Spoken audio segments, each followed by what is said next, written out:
Hello dear students, पिछले video में हमने असमटोट्स के बारे में पढ़ा था। आज हम इसके कुछ एग्जांपल्स करेंगे और इसका इंटरसेक्शन का प्रतिबंध निकालेंगे। तो देखिए स्टूडेंट्स, जैसे 2013 में ये क्वेश्चन पूछा गया राजस्थान यूनिवर्सिटी में कि x³ minus 5x² y plus 8xy² minus 4y³ plus का x² माइनस का 3xy plus 2y² minus 1 is equal to 0। ये इक्वेशन दे रखी है। इसमें पूछ रहा है ये क्वेश्चन में कि निम्न वक्र के अनंत स्पर्शियाँ ज्ञात कीजिए। तो सबसे पहले तो देखो, हम अक्षों के समांतर अनंत स्पर्शी देखें, वैसे इसने पूछा नहीं है मगर फिर भी अपन समझने के लिए भाई अक्षों के समांतर अनंत स्पर्शी होगी या नहीं होगी यह देखते हैं। तो देखो y की उच्चतम घात क्या है 3, तो y³ का कोफिशिएंट क्या है -4, तो yx के समांतर कोई अनंत स्पर्शी नहीं होगी। क्लियर है स्टूडेंट्स। और x की उच्चतम घात क्या है 3, तो x³ का कोफिशिएंट भी क्या है हमारे पास भाई x³ का कोफिशिएंट भी हमारे पास क्या रह गया यहाँ पर 1, तो x के समांतर भी कोई अनंत स्पर्शी नहीं होगी। क्लियर है स्टूडेंट्स। तो अब आगे देखते हैं। अब हम क्या निकालेंगे, इसकी अनंत स्पर्शियाँ निकालेंगे। क्लियर है स्टूडेंट्स। तो देखो दिए गए समीकरण में क्या, वक्र के समीकरण में क्या रखें, x बराबर 1 तथा y is equal to m रखने पर, जैसा हम पहले बताया था कि x और y की उच्चतम घात अगर बराबर है तो हम x इज इक्वल टू 1 और y is equal to m put करेंगे। क्लियर है स्टूडेंट्स। अगर ये इक्वेशन देखो स्टूडेंट्स, अगर ये इक्वेशन फैक्टर में भी दे रखी है तो हम इसको क्या करेंगे, इस कंडीशन में सॉल्व कर लेंगे। क्यों? क्योंकि 5×3m 5×2m ये सब निकालेंगे ना हम, तो यहाँ से हम गिवन इक्वेशन को क्या कर देंगे, इस कंडीशन में सॉल्व कर लेंगे। क्लियर है स्टूडेंट्स। अब देखो सबसे पहले 5×3m मतलब 3 ऑर्डर के जितने भी टर्म्स है उसमें x is equal to 1 and y is equal to m put कर देंगे। तो ये आ गया हमारे पास क्या, माइनस का 4m³ प्लस 8m² माइनस का 5m और प्लस का 1। क्लियर है स्टूडेंट्स। x बराबर 1 एंड y बराबर m, इसमें पुट करने पर हमारे पास क्या वैल्यू आ गई, ये इक्वेशन आ गई 5×3m की वैल्यू। क्लियर है। इसी प्रकार 5×2m की वैल्यू निकाल लेंगे, किसमें रख देंगे, इस बची हुई वैल्यू में, जो 2 ऑर्डर की जितनी भी टर्म्स हैं उसमें हम 5×2m रख देंगे। क्लियर है। 1 ऑर्डर की टर्म है नहीं तो 0 हो जाएगा। अब m का मान ज्ञात करने के लिए क्या करते हैं, हम 5×3m को 0 के बराबर पुट कर देते हैं। क्लियर है यहाँ तक। अब इसके बाद में हम क्या निकालेंगे भाई, m के मान निकाल लो यहाँ से। m का मान निकालने के लिए भाई इस गिवन इक्वेशन 5×3m को क्या कर लेंगे, हम सॉल्व कर लेंगे। क्लियर है स्टूडेंट्स। और 5×3m को सॉल्व करने के लिए भाई जैसा हम जानते हैं कि यहाँ से माइनस को मैंने क्या कर लिया, कॉमन लेके 0 में भेज दिया। क्लियर है। अब इसका एक फैक्टर देखो, एक वैल्यू m की एक वैल्यू ऐसी रखो कि ये इसको सेटिस्फाई कर जाए। क्लियर है स्टूडेंट्स।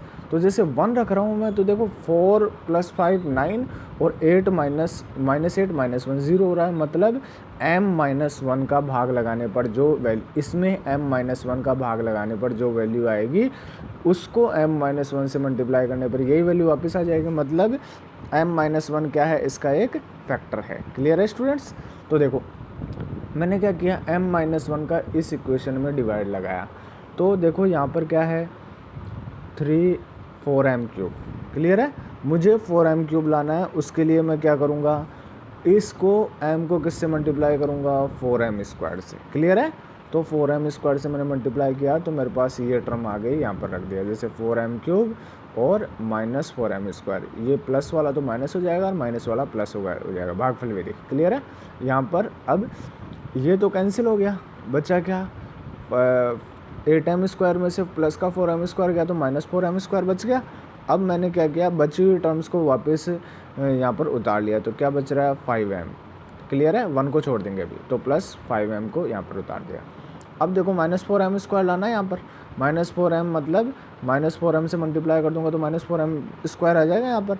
तो मैंने क्या किया, इसको -4m से मल्टीप्लाई किया, तो यहाँ पर क्या आ गया, प्लस का 4m² माइनस का 4m² plus 4m, minus minus ये प्लस हो गया और यहाँ पर ये माइनस हो गया, ये वैल्यू कैंसिल हो गई। अब यहाँ पर m-1 लाने के लिए m-1 तो पहले से है, मतलब +1 से इसको मल्टीप्लाई किया तो ये कैंसिल, ये वैल्यू यहाँ से कैंसिल हो गई। क्लियर है स्टूडेंट्स। मतलब इस वैल्यू को और इस वैल्यू को मल्टीप्लाई करने पर ये वैल्यू वापस आ जाएगी। क्लियर है स्टूडेंट्स, यहाँ तक समझ में आ गया आपको। अब देखो इन दोनों को सॉल्व कर लेंगे। यहाँ से देखो ये किसका फॉर्मूला बन रहा है, 2m - 1 का होल स्क्वायर बराबर 0, तो ये m बराबर 1, 1/2 एंड 1/2। क्लियर है, तो m के 3 मान आ गए। अब देखो m बराबर 1 डिफरेंट वैल्यू है, तो डिफरेंट वैल्यू के लिए c का फॉर्मूला ये हमारे पास है। क्लियर है, 5 की वैल्यू रख दो और 5 m की वैल्यू रख दो और माइनस फॉर्मूले में आता ही है। अब देखो m = 1 रख दो यहाँ पर, और यहाँ पर 1 रखने पर ये वैल्यू सारी क्या हो रही है, 0, क्योंकि ऊपर वाली वैल्यू 0 हो जाएगी। 3 - 3 तो ये क्या हो गया, 0। क्लियर है, तो m बराबर 1 पर c की वैल्यू क्या आ गई, 0। क्लियर है, यहाँ से एक असमटोट्स यहाँ से आ जाएगी। अब m बराबर 1/2 और 1/2 दो वैल्यू सेम है, दो वैल्यू सेम है तो c का मान ज्ञात करेंगे। c का मान ज्ञात करने के लिए फॉर्मूला क्या होता है हमारे पास, देखो c² 2 5×3 प्लस का c 5×2 और प्लस का 5×1m = 0। 5×3 की वैल्यू रख दो, डबल डैश मतलब 2 टाइम डेरिवेटिव है इसका, इसको प्राइम बोलते हैं। क्लियर है, तो डबल प्राइम हो गया यहाँ पर 5×2 प्लस का 5×1 और 0। यहाँ पर डबल डैश की वैल्यू, डबल डेरिवेटिव की वैल्यू रख दी 5×3 के, और यहाँ पर 5×2 के सिंगल डेरिवेटिव की वैल्यू और 5×1 की वैल्यू रख दी, और m का मान 1/2 रख के इसको सॉल्व कर लेंगे। सॉल्व किया तो यहाँ पर c का मान 2 मान आ गए, एक तो 0 और एक क्या आ गया हमारे पास 1/2। क्लियर है स्टूडेंट्स, अब 0 और सॉरी -1/3। क्लियर है स्टूडेंट्स, अब जैसे ही हम 5 का मान 0 पुट करेंगे, 0 सबसे पहले हम m बराबर 1 पर c का मान 0, तो अनंत इस पर c क्या थी, y = mx + c। क्यों, क्योंकि x बराबर 1 और y बराबर m रखा था, तो y बराबर 1 असमटोट्स तो ये हो गई। दूसरी m बराबर 1/2 पर c की वैल्यू क्या थी, 0, तो y = x/2 प्लस का c, तो y बराबर x/2। y दूसरी क्या थी, m बराबर -1/2 पर c की वैल्यू माइनस का 1/3, तो यहाँ पर वैल्यू पुट कर दी, तो y ये हमारे पास 3 असमटोट्स हो गए। क्लियर है स्टूडेंट्स, तो ये क्वेश्चन यहाँ पर ख़त्म होता है। अब देखो स्टूडेंट्स, इसकी नेक्स्ट एक्सरसाइज है। कभी कभी क्या होता है, इस एक्सरसाइज में से क्वेश्चन नहीं आकर इससे नेक्स्ट वाली में से आ जाता है। ये एक्सरसाइज और नेक्स्ट वाली एक्सरसाइज दोनों सेम ही है। मतलब इसमें क्या निकालते हैं, किसी वक्र और उसके अनंत स्पर्शियों के प्रतिच्छेदन का प्रतिबंध निकालते हैं। क्लियर है, और प्रतिच्छेदन का प्रतिबंध क्या होता है कि जितनी असमटोट्स होंगी, क्लियर है भाई, n ऑर्डर का कोई वक्र है, वक्र का समीकरण है, तो उसकी अधिकतम अनंत स्पर्शी कितनी होंगी, n, और वो n अनंत स्पर्शी अधिकतम कितने पॉइंट्स पर इंटरसेक्ट कर सकता है, उसका फॉर्मूला है n × n - 2। क्लियर है स्टूडेंट्स, भाई इसका फॉर्मूला क्या होता है, n × n - 2, ये वाला फॉर्मूला। क्लियर है, जहाँ पर n क्या है, मैक्सिमम असमटोट्स। क्लियर है, अब हम क्या करेंगे, इसके प्रतिच्छेदन का कंडीशन निकालेंगे। तो क्वेश्चन आ जाता है, जैसे कोई भी क्वेश्चन दे दिया तो आपको कुछ नहीं करना, सारी कंडीशन बिल्कुल सेम यहाँ तक तो एज इट इज़ करना है। जैसे ये क्वेश्चन किया है ना हमने, यहाँ तक सारा क्वेश्चन एज इट इज़ करना है, असमटोट्स निकालनी है अपन को। क्लियर है, क्लियर है, इन असमटोट्स को आपस में मल्टीप्लाई कर दो। आपस में मल्टीप्लाई करने के बाद में क्या करेंगे, हम गिवन कर्व की इक्वेशन है, जैसे ये इक्वेशन है किसी कर्व की, जो इससे अनंत स्पर्शियाँ, जैसे ऐसे वाले इस टाइप के 4 इक्वेशन आएंगी, क्योंकि इसका ऑर्डर कितना है, 4, मैक्सिमम कितनी आ सकती है, 4। उनको मल्टीप्लाई करेंगे तो इसमें से उसको घटा देंगे, ताकि x4 y4 जो कैंसिल हो रहा है उसको कैंसिल कर देंगे। क्लियर है, बची हुई वैल्यू क्या हो जाएगी, उसके प्रतिच्छेदन का कंडीशन आ जाएगी हमारे पास। क्लियर है स्टूडेंट्स, तो देखो इसको हम क्वेश्चन को करते हैं। जैसे क्या दे रखा है, सिद्ध कीजिए कि वक्र x⁴ - 5x² y² plus 4y⁴ plus x² - y² plus x plus y plus का 1 = क्या आ गया हमारे पास, 0। क्लियर है स्टूडेंट्स, तो यहाँ से हम इसकी वैल्यू निकालेंगे। और क्या बोल रहा है ये, इसके अनंत स्पर्शी के 8 प्रतिच्छेद बिंदु का एक अतिपरवलज पर स्थित है। मतलब इसके असमटोट्स निकालेंगे, वो असमटोट्स को इनमें से घटाने पर क्या आना चाहिए, एक अतिपरवलज बनना चाहिए। और अतिपरवलज बनेगा और वो कितने बिंदुओं पर प्रतिच्छेद है, 8 बिंदुओं पर। तो 8 प्रतिशतन पॉइंट तो कैसे निकालेंगे, इस फॉर्मूले से निकालेंगे।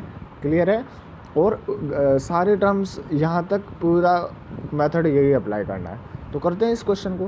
भाई देखो x और y के मैक्सिमम ऑर्डर क्या है, सेम है। तो सेम है तो x बराबर 1 और y बराबर m पुट कर देंगे, 5 4m निकाल लेंगे। देखो 3 ऑर्डर की कोई भी टर्म नहीं है तो 5 3m क्या हो गया 0।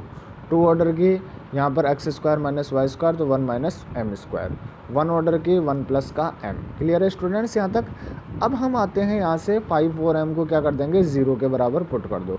अब 0 के बराबर जैसे पुट करोगे तो किसकी वैल्यू देगा, ये m की वैल्यू देगा हमारे को। और m की वैल्यू देगा तो यहाँ से हम किसकी वैल्यू निकाल सकते हैं, पूरी m की वैल्यू निकाल लेंगे यहाँ से। क्लियर है। तो m की वैल्यू क्या आ जाएगी हमारे पास, देखो 4m की power 4 minus 5m square plus का 1 बराबर 0।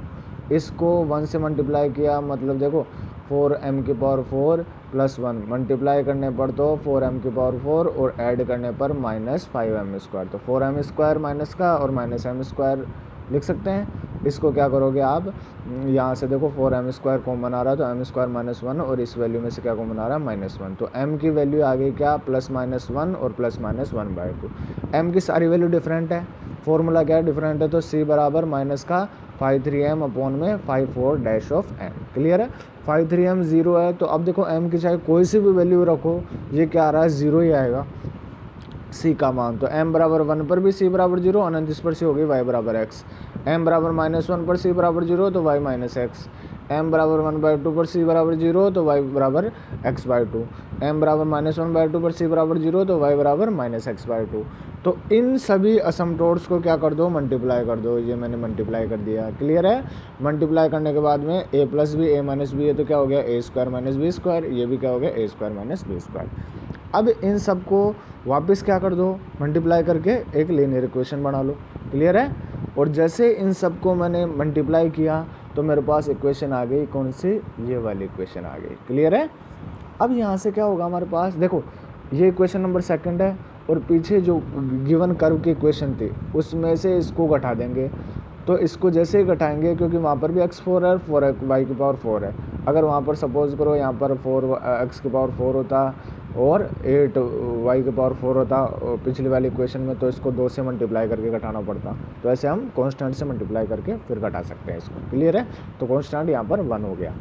अब जैसे ही ये वैल्यू घटाए तो मेरे पास ये क्या आ गई, x square minus y square plus x plus y plus 1, जो किसकी इक्वेशन है, अति प्रिविलेज को व्यक्त करती है। क्लियर है।